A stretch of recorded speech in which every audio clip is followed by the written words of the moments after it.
This is Dinesh Gangasani. Welcome to my channel. Think about this. KCR 10 ఏండ్ల హయాములో రాష్ట్రాన్ని అప్పుల పాలు చేశాడని అడ్డగోలు మాటలు మాట్లాడి అధికారంలోకి వచ్చినటువంటి కాంగ్రెస్ ప్రభుత్వము ఈ 15 నెలల కాలంలో వాళ్ళు చేసిన అప్పులు కూడా దాదాపుగా 1,50,000 కోట్లు దాటిపోయాయండి. సరే, ఏ దేశమైనా, ఏ ప్రాంతమైనా, ఏ రాష్ట్రమైనా అప్పులు చేయడం అనేది ప్రపంచంలో సర్వసాధారణం. కానీ తెచ్చిన అప్పులని దేనికి వినియోగించామన్నదే ఇక్కడ చాలా ఇంపార్టెంట్. మరి కేసీఆర్ 10 ఏండ్ల కాలంలో తెచ్చిన అప్పులని దేనికి పెట్టాడనే లెక్క మీ దగ్గర ఉంది, అంటే గవర్నమెంట్ వర్గాల దగ్గర ఉంది.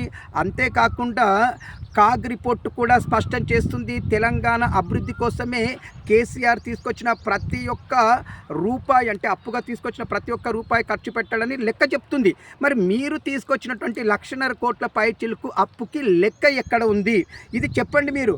అంతేగాని అప్పులపై ఇప్పటికి కూడా ప్రజలను మభ్యపెట్టేలా మాటలు మాట్లాడకండి.